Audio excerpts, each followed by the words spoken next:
للہ رب العالمین والعاقبۃ للمتقین والصلاۃ والسلام علی رسول کریم اما بعد۔ باتیں فرشتوں کے تعلق سے چل رہی ہیں۔ حدیث نمبر 3231 سماعت فرمائیں۔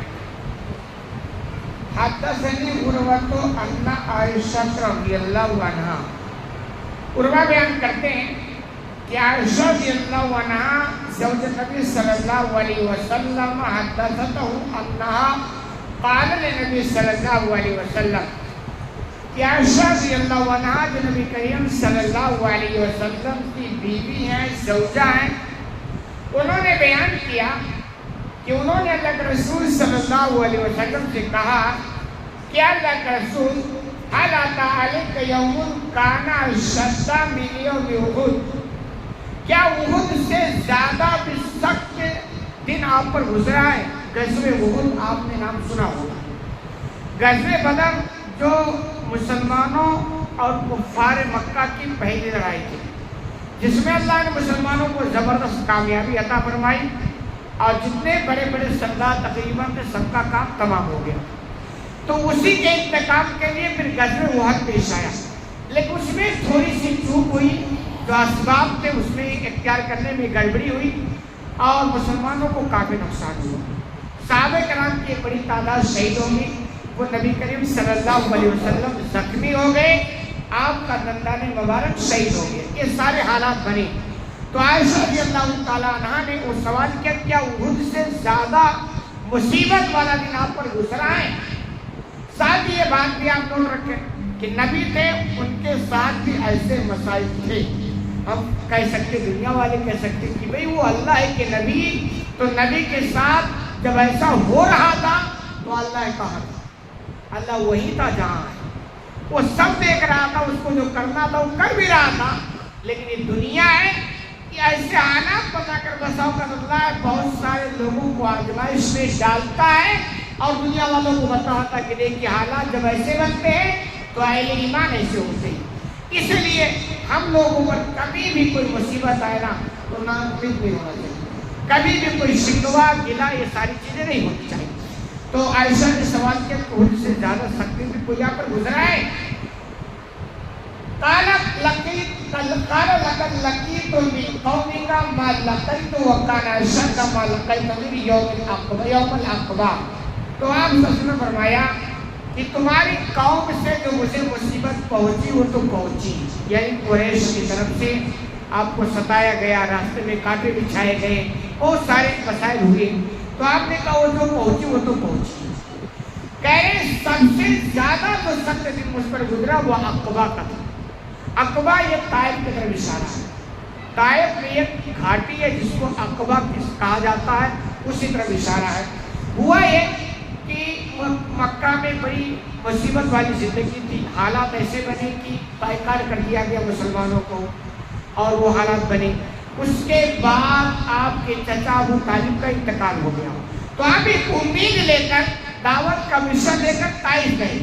یہ مکہ والے نہیں سمجھتے، ممکن ہے کہ طائف والے سمجھ جائیں، تو آپ اس امید پر طائف گئے۔ تو کہہ رہے ہیں جب وہ وہاں گئے، اذا عرضت نفسی علی ابن عبدی یا لیل ابن عبدی کالکلال، تو آپ بیان کرتے ہیں کہ میں نے ابن عبد یا لیل ابن عبد کلال پر اپنے آپ کو پیش کر دیا، یہ طائف کا سردار تھا۔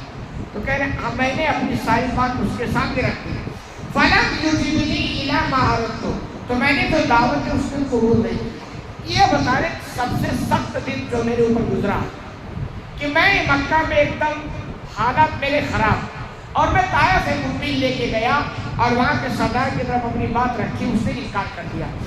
فَانْطَلَقْتُ وَأَنَا مَحْمُولٌ عَلَىٰ وَجْهِي، حدیث مختصر ہے لیکن واقعی یہ بھی ہے، انکار بھی کیا، وہاں کے بدماش اوباز آپ کے پیچھے لگے، پتھروں سے آپ کو مارا گیا، ایک پتھر آپ کے ایڑی پر لگی، زخمی ہو گیا، جوتے میں خون بھر گیا، یہ سارے حالات بنے۔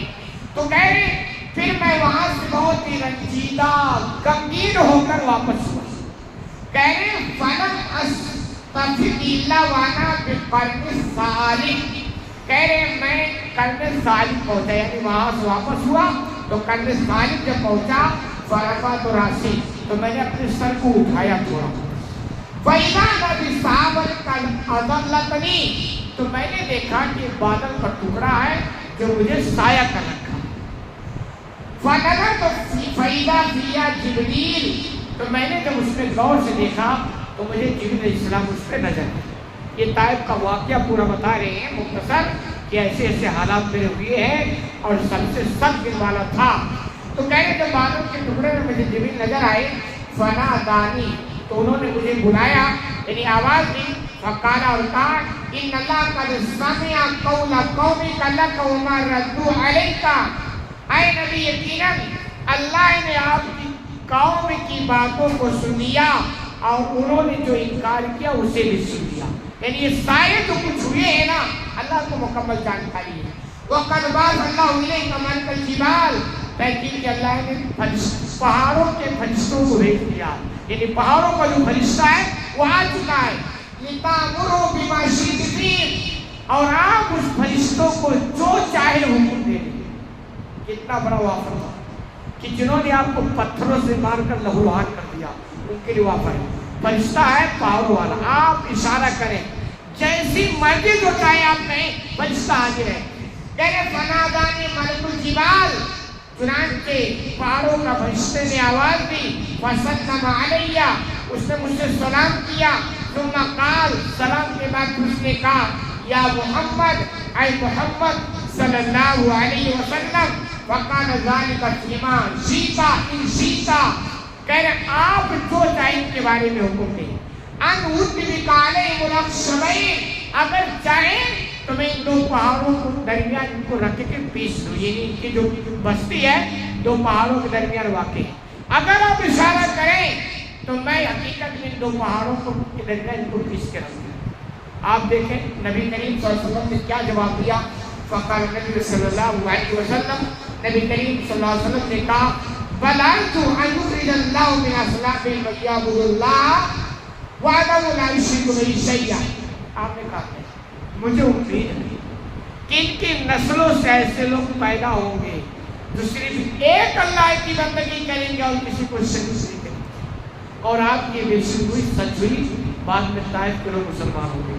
لیکن جو نصیحت ہوئی ہے کہ ہم ایمان والوں کو ذاتی انتقام کے لیے کبھی ابھرنا نہیں چاہیے۔ نبی کریم صلی اللہ علیہ وسلم کو معاملہ کیا ہے، اتنا ستایا گیا، لیکن ذاتی طور پر ہمارے کیا تھوڑی سی اگر کسی نے گالی دینا تو مجال کیا کہ ہم خاموش ہو جائیں، تھوڑی سی کسی نے ذاتی کی تو مجال کیا کہ ہم برداشت کر لیں۔ انتقام تو اتنے پاورفل ہم ہوتے ہیں کہ اللہ ہی، اور نبی کریم صلی اللہ علیہ وسلم جن کو رحمت للعالمین، تمام جہان والوں کے لیے رحمت، تو ان کی زندگی ہمارے لیے آئی ہے۔